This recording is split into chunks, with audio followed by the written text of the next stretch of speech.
So this is Bob from Wisconsin, and Bob was just sharing the most impactful part of being down here serving with the precision grading team.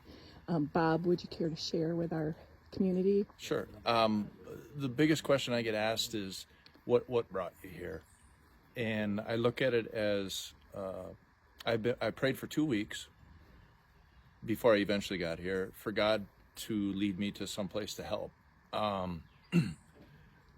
But the other thing I also prayed was that God would use this opportunity as a chance for me to talk to people about God.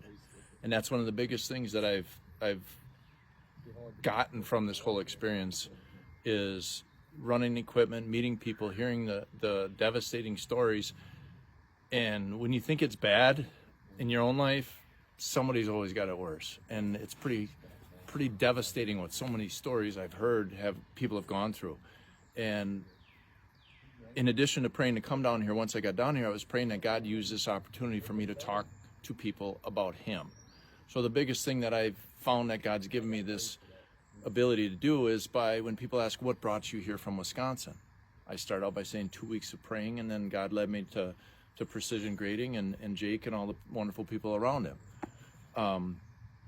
But then as I'm down here and I'm working, I'm praying that God give me an opportunity to speak to more people, and almost every day I've been able to talk to people, whether encouraging them or just share my story in that.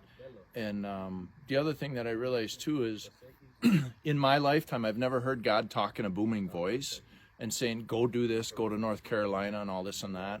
But we get feelings, and we're not sure if that's something God speaking to us or the Spirit guiding us, or if it was bad pizza that we had the night before.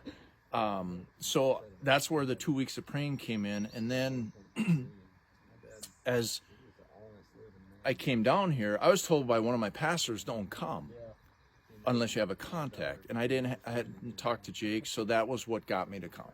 God knew I needed to hear that. It was almost like a challenge. Don't go unless you have some. So I went, talked to Jake on my way down here, or before I came, and I've been working with him ever since. But what I've learned through that, and I've said this to other people, but it never really impacted me, is if you've driven a car before, especially an old car without power steering, it's easier to turn the car when it's moving than when it's parked.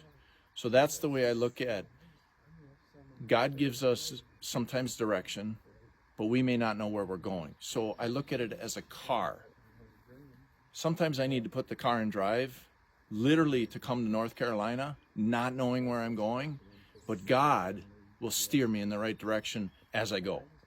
So I have to get going, put it in drive, and go. Then God will steer the way. And it's just like, wow, I've been seeing it, and now it happened, and Awesome. and here I am. So Awesome. and been here for 3 or whatever weeks it's been. So it's Well, we're grateful that you're here, and thank you for sharing your story.